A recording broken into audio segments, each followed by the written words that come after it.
السلام علیکم ورحمۃ اللہ وبرکاتہ۔ کتاب تفسیر نعیمی پارہ دوم، مصنف حکیم الامت مفتی احمد یار خان نعیمی رحمۃ اللہ علیہ، پارٹ 7، پیج 55۔ اعوذ باللہ من الشیطان الرجیم، بسم اللہ الرحمن الرحیم۔ وَمِنْ حَيْثُ خَرَجْتَ فَوَلِّ وَجْهَكَ شَطْرَ الْمَسْجِدِ الْحَرَامِ وَحَيْثُ مَا كُنْتُمْ فَوَلُّوا وُجُوهَكُمْ شَطْرَهُ لِئَلَّا يَكُونَ لِلنَّاسِ عَلَيْكُمْ حُجَّةٌ إِلَّا الَّذِينَ ظَلَمُوا مِنْهُمْ فَلَا تَخْشَوْهُمْ وَاخْشَوْنِي وَلِأُتِمَّ نِعْمَتِي عَلَيْكُمْ وَلَعَلَّكُمْ تَهْتَدُونَ۔ ترجمہ: اور اے محبوب، جہاں سے آؤ اپنا منہ مسجد حرام کی طرف کر لو، اور اے مسلمانوں، تم جہاں کہیں ہو اپنا منہ اسی کی طرف کرو کہ لوگوں کو تم پر کوئی حجت نہ رہے، مگر جو ان میں ناانصافی کریں تو ان سے نہ ڈرو اور مجھ سے ڈرو، اور یہ اس لیے ہے کہ میں اپنی نعمت تم پر پوری کروں اور کسی طرح تم ہدایت پاؤ۔ تعلق: اس آیت کا پچھلی آیت سے چند طرح تعلق ہے۔ پہلا تعلق، پچھلی آیتوں میں تبدیل قبلہ کی چند حکمتیں بیان کی گئی تھیں۔ حضور صلی اللہ علیہ وسلم کا پسند فرمانا، گزشتہ کتابوں میں نبی آخر الزماں کی یہ علامت ہونا، علماء اہل کتاب کا اس کو حق جاننا۔ اب اس کی دو حکمتیں اور بتائی جا رہی ہیں: کفار کا اعتراض اٹھانا اور نعمت کا پورا فرمانا۔ دوسرا تعلق، پہلے حکم قبلہ کو مکانی لحاظ سے عام فرمایا گیا، پیج 56۔ اب زبان کے لحاظ سے عام فرمایا جا رہا ہے، کبیر روح المعانی، یعنی ہمیشہ جہاں بھی نماز پڑھو منہ کعبہ کو کر لیا کرو۔ تیسرا تعلق، پچھلی آیت میں حضر کی حالتوں کو عام کیا گیا، یعنی اس مسجد سے نکل کر مدینہ کی جس گلی کوچے اور گھروں میں جا کر نماز پڑھو منہ کعبہ کو کر لو۔ اب مقامات سفر کی تعمیم کی جا رہی ہے، یعنی مدینہ سے نکل کر عالم کے جس خطے میں جا کر نماز پڑھو رخ قبلہ کو ہی کرنا ہے۔ چوتھا تعلق، گزشتہ آیتوں میں وہم ہو سکتا تھا کہ حکم قبلہ صرف وطن کے لیے ہو، سفر میں جیسے کہ بجائے 4 فرضوں کے 2 پڑھتے جاتے ہیں، یا روزہ رمضان رکھنے اور نہ رکھنے کا اختیار ہوتا ہے۔ قبلہ میں بھی ایسے ہی آسانی کر دی گئی ہو کہ یا تو مسافر بیت المقدس کو رخ کریں یا اسے ہر طرح کا اختیار ہو۔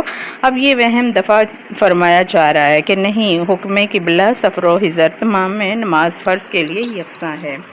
تفسیر: وَمِنْ حَيْثُ خَرَجْتَ فَوَلِّ وَجْهَكَ، گزشتہ آیت کی طرح اس کی بھی 3 ترکیبیں ہیں۔ ایک یہ کہ من زائدہ ہو اور حیث خرجت کا ظرف، یعنی مدینہ پاک سے نکل کر جہاں بھی جاؤ۔ دوسرا یہ کہ من ابتدائیہ ہو اور خروج کے معنی میں ہو نکل کر آنا، یعنی تم جہاں کہیں سے آؤ۔ تیسرا یہ کہ من ابتدائیہ ہو اور حیث خرجت کا ظرف معنی اور من حیث تعلق کے واو اور لام سے ہو اور فا صلہ کی، اور اصل عبارت یہ ہو کہ فولی وجہ کا من حیث خرجت، یعنی وہاں سے اپنا منہ پھیر لو جہاں کہیں پہنچو۔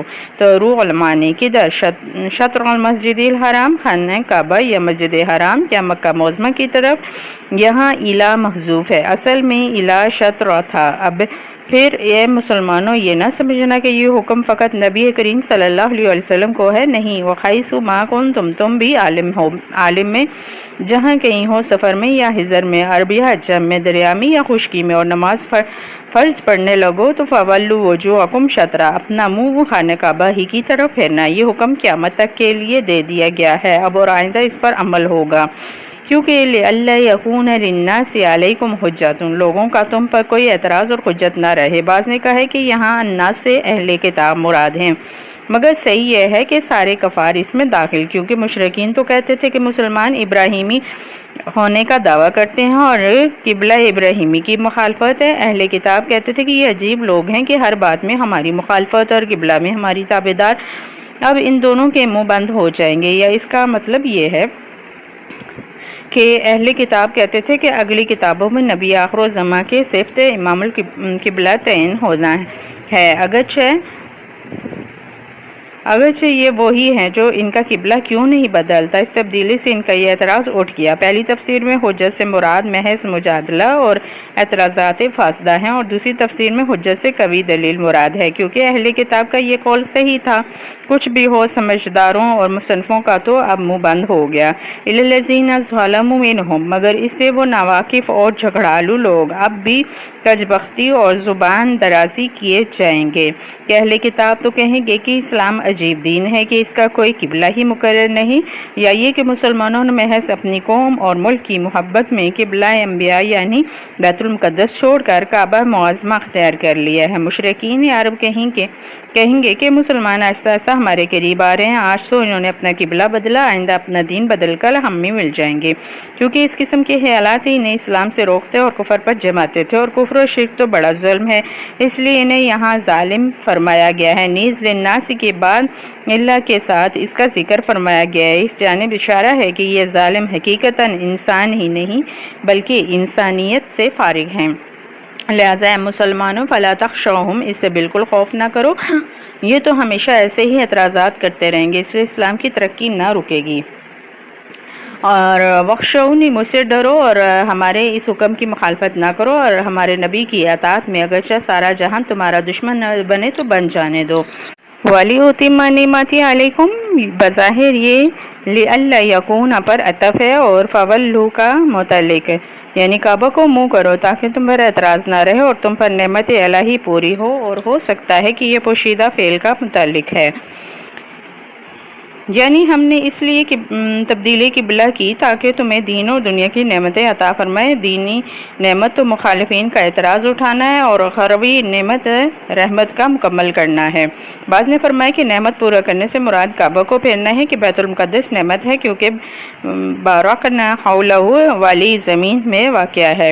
انبیاء کرام کی آرامگاہ، حضرت سلیمان علیہ السلام کی تعمیر، حضور صلی اللہ علیہ وسلم کی معراج آسمانی کا منبر، تمام انبیاء کے حضور کے پیچھے نماز پڑھنے کی جگہ اور قیامت کا مقام ہے کہ یہاں ہی قیامت کا حساب اور کتاب ہوگا۔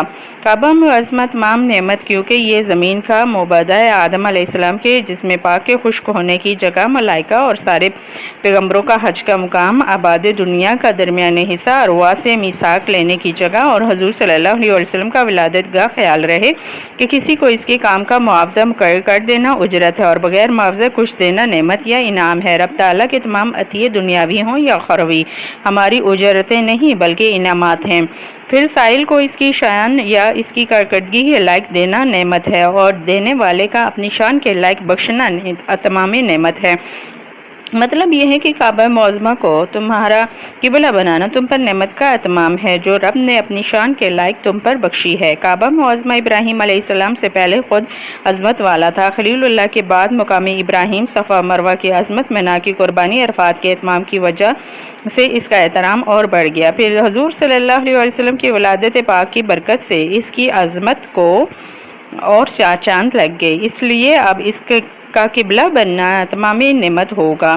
لہذا جن گزشتہ نبیوں کا قبلہ کعبہ تھا ان کے لیے یہ نعمت تھا اور مسلمانوں کے لیے کامل نعمت۔ یا یہ مطلب ہے کہ تمہیں دونوں قبلوں کی طرف نماز پڑھو دنیا تمام نعمت ہے کہ سب کے لیے ایک ہی قبلہ اور تمہارے لیے دو قبلے ہوئے، اور بعض نے فرمایا کہ تمام نعمت اور دخول جنت ہے۔ روح المانی یعنی اس قبلے کے ذریعے نعمت وہبی پوری ہو گئی۔ خیال رہے کہ نعمت دو قسم کی ہے، ایک وہبی جسے تندرستی اعضاء کی سلامتی، دوسری کسی ایسے ایمان اور نیک اعمال اور گناہوں سے بچنا۔ کعبہ معظمہ دونوں نعمتیں حاصل کرنے کا وسیلہ ہے۔ وَلَعَلَّكُمْ تَهْتَدُونَ، اور اس میں یہ بھی حکمت ہے کہ تم ہمارے اصل منشا اور دین حنیفی اور احکام شریعہ کی طرف ہدایت پاؤ، کیونکہ ہمارا قدیمی ارادہ یہی تھا کہ آخرکار تم کو ادھر پھیریں اور تمہارے حج اور نماز کی ایک ہی جگہ ہو، تمہارے ذریعے دعا ابراہیمی کا ظہور ہو اور بیت اللہ میں سے تمہیں صدہا رحمتیں اور ہدایتیں ملے۔ خیال رہے کہ مسلمانوں کو ہدایت ایمان، ہدایت تقوی، ہدایت عرفان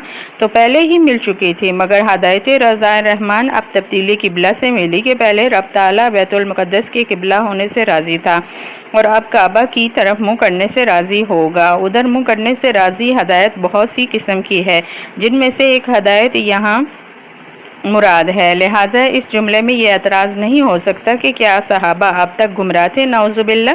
خلاصہ تفسیر: چونکہ تبدیلی قبلہ نہایت شاندار کام تھا اور اس کے متعلق صدہا احکام اور مخالفین کا اس پر زیادہ شور، اس لیے رب تعالیٰ نے مختلف آیتوں میں اس کے خاص خاص احکام، مختلف پہلوؤں اور مختلف حکمتیں بیان فرمائی ہیں۔ یہاں تو تبدیلی فرماتے وقت فرمایا کہ ابھی ادھر منہ کر لو، پھر فرمایا کہ اس کے علاوہ بھی نمازوں میں ادھر ہی منہ کیا کرنا، پھر فرمایا کہ اس مسجد کی خصوصیات نہیں، کوچہ اور بازار، میدان اور مکان ادھر ہی منہ کرنا۔ اب فرمایا جا رہا ہے کہ وطن کی بھی قید نہیں ہے، اے نبی سفر و حضر ہر جگہ سے آپ بھی کعبہ ہی کو رخ کیا کریں، اور اے مسلمانوں تم بھی بحر و بر، خشک و تر، عرب و عجم، غار و پہاڑ میں جہاں بھی ہو کعبہ کی طرف ہی نماز پڑھنا۔ یہ ہمیشہ کے لیے قطعی فیصلہ کر دیا گیا، کیونکہ اس میں تمہارے دینی اور دنیاوی بے شمار فائدے ہیں کہ اب تم پر کسی کافر کا کوئی اعتراض نہ رہے گا۔ یہاں متعصب جاہل ان پر بھی بکواس کریں گے تو کرنے دو، ان سے کچھ خوف نہ کرو،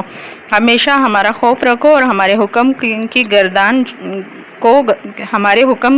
کے گرد گردن جھکاؤ۔ نیز اس کعبے کے ذریعے ہم نے تم پر اپنی نعمتیں کامل کر دی، تمہارا دین کامل، تمہارا پیغمبر کامل، چاہیے تھا کہ تمہارا قبلہ بھی کامل ہو، لہٰذا ہمارا منشا یہ ہے کہ تم ہدایت پاؤ، اور یہ کعبہ ہی تمہاری ہدایت گاہ ہے کہ یہیں سے چشمہ ہدایت یعنی نبی آخر الزماں ظاہر ہوئے، اور یہیں سے ہی دین ابراہیمی کے ارکان حج اور قربانی وغیرہ قائم ہوگی۔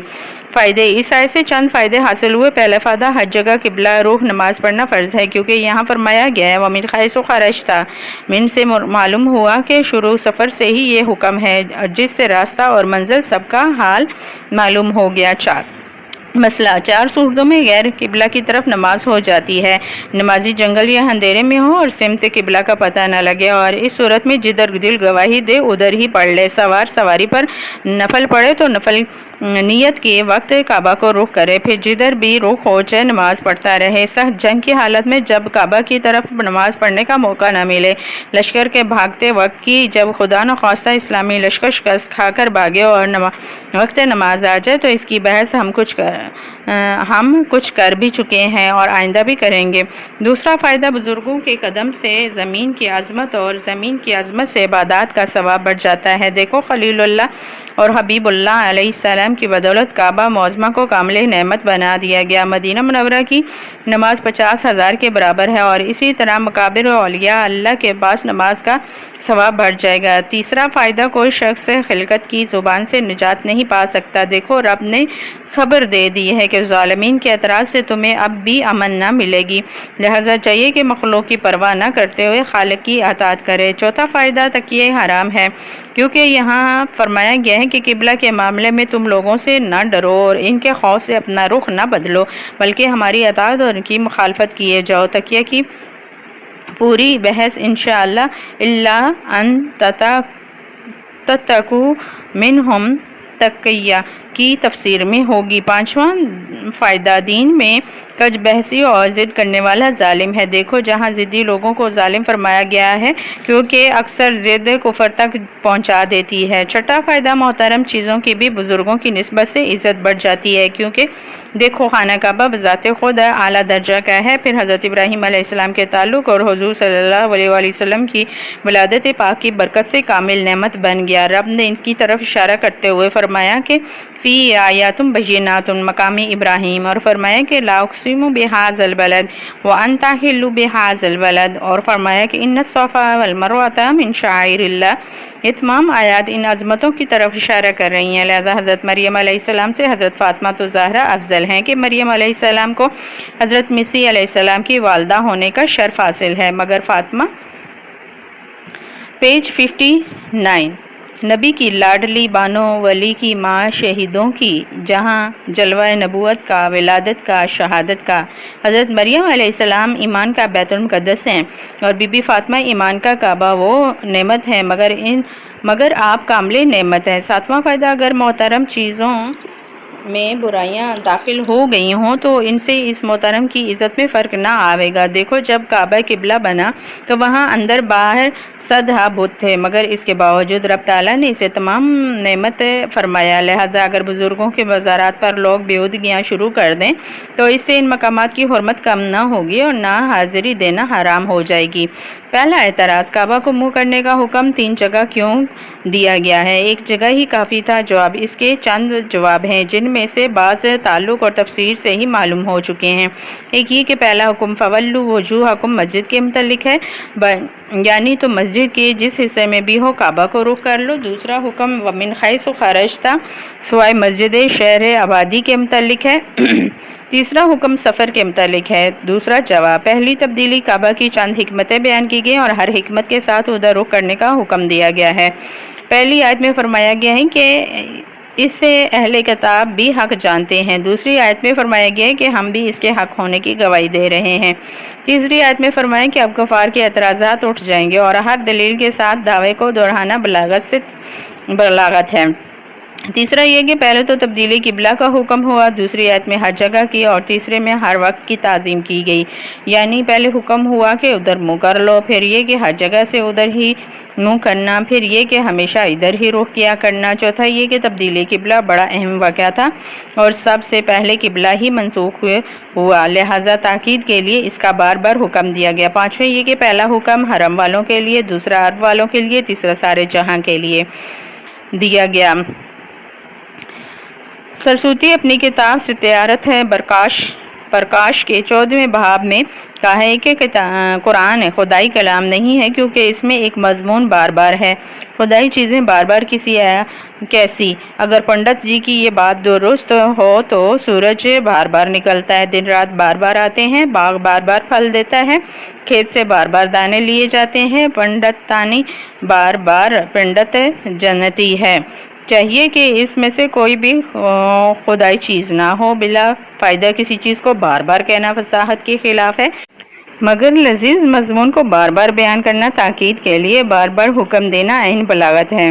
یہاں رب نے تبدیلی قبلہ کا بار بار ذکر فرمایا اور پہلے اپنے نبی کو پھر مسلمانوں کو کعبہ کی طرف منہ کرنے کا حکم دیا، چونکہ یہ پہلا نسخ تھا۔ اب تک لوگ نسخ سے بے خبر تھے اور تبدیلی قبلہ بہت اہم واقعہ اس لیے بار بار حکم دیا گیا۔ دوسرا اعتراض: کفار کے بیہودہ اعتراضات کو قرآن نے حجت کیوں فرمایا؟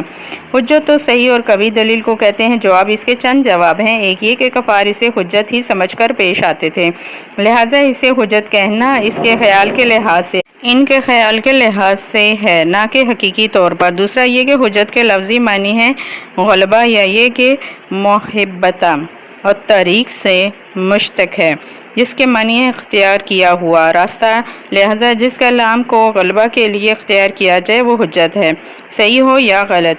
تیسرا یہ کہ قرآن نے مجادلہ اور جھگڑا کو بھی حجت فرمایا گیا ہے، چنانچہ فرمایا گیا حجتم داہیۃ عند ربہم، اور فرمایا کہ فمن حاجک فیہ، اور فرمایا کہ فما کان حجتہم الا ان قالوا۔ چوتھا یہ کہ یہاں حجت سے یہود کا وہ اعتراض مراد ہے جو تبدیلی قبلہ سے پہلے تھا کرتے تھے۔ پیج 60 کہ ان کا قبلہ بدلتا کیوں نہیں، جو کہ نبی آخر الزماں کی علامت ہے۔ تیسرا اعتراض الی الذین سے معلوم ہوتا ہے کہ ظالمین کی حجت اب بھی باقی ہے، کیونکہ نفی کے بعد استثناء ثبوت کا فائدہ دیتا ہے۔ جواب: اس کے چند جواب ہیں۔ ایک یہ کہ حجت سے مراد جھگڑا اور عناد ہے، اور واقعی اس واقعے اور دلائل سے ظالموں کا منہ بند نہ ہوا، کیونکہ دلائل سے ضدی آدمی خاموش نہیں ہوتا۔ دوسری یہ کہ الی الذین علیکم سے ضمیر سے بدل ہے، یعنی لوگوں تم پر جو حجت نہ ہوگی بلکہ ظالمین پر ہوگی کہ اب وہ دلائل حقانیت دیکھ کر بھی ایمان نہیں لاتے۔ تیسرا یہ کہ الا واو عطف کے معنی میں ہے اور الذین الناس پر موصوف، یعنی تاکہ لوگوں اور ظالموں کی تم پر حجت نہ رہے۔ چوتھا یہ کہ استثناء منقطع ہے، یعنی تبدیلی قبلہ سے حقیقی اعتراضات تو اٹھ گئے لیکن ظالمین بکواس اب بھی کیے جائیں گے۔ کبیر اور معنی۔ چوتھا اعتراض اس بات سے معلوم ہوتا ہے کہ تبدیلی قبلہ سے نعمت الہی پوری ہو گئی، اور سورہ مائدہ کی آیت سے معلوم ہوتا ہے کہ حجۃ الوداع میں پوری ہوئی، کہ وہاں ارشاد ہے الیوم اکملت لکم دینکم واتممت علیکم نعمتی۔ یہ دونوں آیتیں مخالف معلوم ہوتی ہیں۔ جواب: یہاں نعمت قبلہ کا پورا کرنا مراد ہے، ایک قبلہ سے اعلیٰ اور افضل کی طرف تبدیلی ہوئی ہے، اور وہاں ارکان دین کی تعمیل مراد، کہ اس کے بعد کوئی حکم منسوخ نہ ہوا، لہذا دوسری آیتوں میں مخالفت نہیں۔ انشاءاللہ ان کی نہایت نفیس تحقیق سورۃ مائدہ میں بھی کی جائے گی۔ پانچواں اعتراض: یہاں علیکم جمع کی ضمیر کیوں ارشاد ہوئی ہے اور فولی میں واحد کا صیغہ کیوں فرمایا گیا ہے؟ جواب: اس لیے کہ تبدیلی قبلہ حضور کی منشا سے ہوا، اور حضور ادھر منہ کرنے میں اصل ہیں، باقی لوگ حضور کے تابع، اسی لیے وہاں واحد ارشاد ہوا، مگر تبدیلی قبلہ ہم لوگوں کے لیے نعمت اور ہدایت ہے، نہ کہ حضور کے لیے۔ کعبہ ہمارے لیے نعمت ہے اور حضور انور کعبہ کے لیے نعمت اور رحمت ہے، اسی لیے یہاں علیکم جمع میں ہم سے خطاب ہوا، نہ کہ حضور صلی اللہ علیہ وآلہ وسلم سے۔ حضور رحمت للعالمین ہیں اور عالمین میں قبلہ بھی شامل ہے، لہذا حضور اس کے بھی رحمت نیز ہے۔ حضور کعبہ بلکہ زمین اور آسمان کی پیدائش سے پہلے عابد و ساجد تھے، حضور کے وہ سجدے کعبہ کی طرف نہ تھے، رب کی طرف تھے۔ تفسیر صوفیانہ: قلب حقیقت ہے اور قالب مجاز، دین حقیقت ہے اور دنیا مزاج، نور حقیقت ہے اور ظلمت مزاج، مزاج میں سدھا حجاب ہے، حقیقت کھلتے ہی مطلع صاف ہے، وہاں باقی اللہ ہے اور ما سوائے اللہ فنا فی اللہ ہے۔ تو اے مسلمانوں، تمہیں قبلہ قالب سے قبلہ قلب کی طرف منتقل کیا، یعنی حجاب اٹھا کر مجاز سے حقیقت میں پہنچا دیا، تاکہ تمہاری نگاہ میں ما سوائے اللہ کی کوئی وقت نہ رہے، اور ان کے قول اور فعل کا اعتبار مٹ جاؤ، اور سب تمہارے اور تم رب کے مطیع ہو جاؤ، کیونکہ تم حزب اللہ کی جماعت ہو، اور یہ جماعت ہی سب پر غالب۔ مگر ہاں، کچھ کفار مرد دین حق سے محجوبین لکڑی کے پاؤں لگا کر تم پر اونچا ہونا چاہیں گے اور تمہاری اطاعت سے منہ موڑیں گے، مگر تمہیں ان سے کوئی خوف نہیں، کیونکہ جیسے آسمان کا تھوکا اپنے منہ پر آتا ہے، چاند اور سورج کو اس سے کوئی ضرر نہیں، یہی اس کا انجام ہے۔ تم میری کبریائی اور تجلی ذات پر نگاہ رکھنا، ایسا نہ ہو کہ میرا خوف تمہارے قلب سے نکل جائے، اگر ایسا ہوا تو سب کی ہیبت تم پر چھا جائے گی۔ سیدنا علی فرماتے ہیں کہ خالق کی عظمت پہچانو تو تمہاری آنکھوں میں تمہاری مخلوق حقیر ہوگی، لہٰذا ہمیشہ اسی کے حضور مراقب رہو۔ از تفسیر ابن عربی: صوفیہ کرام فرماتے ہیں کہ مردود کے پاس قول بہت ہیں، حال بالکل نہیں، اور مقبولوں کے پاس حال کی فراوانی ہے، قول کم اور کبھی بالکل نہیں۔ دل گھر ہے، منہ دروازہ ہے، خالی گھر کا دروازہ کھلا ہوتا ہے بلکہ کواڑ اتار لیے جاتے ہیں، بھرے گھر کے دروازے پر مضبوط قفل بلکہ بھرے خزانے پر پہرا ہوتا ہے۔ جہاں دل میں کچھ نہیں وہاں زبان کھلی ہوتی ہے، جہاں دل میں سب کچھ ہے وہاں منہ پر قفل پڑا ہوتا ہے۔ مولانا فرماتے ہیں کہ برد ہانش قفل در دل زار ہاں، راز ہاں بند ہاں لباں، دل پراز آواز ہاں۔ ایک جگہ فرماتے ہیں کہ قول را بغض مرد حال شو، زیر پائے کامل پامال شو۔ شیخ سعدی فرماتے ہیں ای مدیاں در تبلش بے خبر آند، آراں کے خبر شد خبرش باز نہ آمد۔ یہاں الذین ظلموا میں وہی مردود لوگ مراد ہیں جو قال کے بہادر ہیں، حال سے خالی، جن کا کام صرف اعتراض ہی کرنا ہے اور ہمیشہ محروم ہے، یعنی حال والے تو یہ دلائل سن کر ایمان کامل حاصل کر لیں گے، مگر صرف زبان کے تیز کچھ نہ کچھ ہانکتے ہی جائیں گے۔ قال والوں کے پاس کچھ زیادہ ہے کہ یہ کیوں ہوا، مگر حال والوں کے پاس کچھ نہیں، وہاں تو کیا پر عمل ہے کہ رب نے کیا فرمایا۔ پارٹ 7 مکمل ہوا۔ اللہ حافظ۔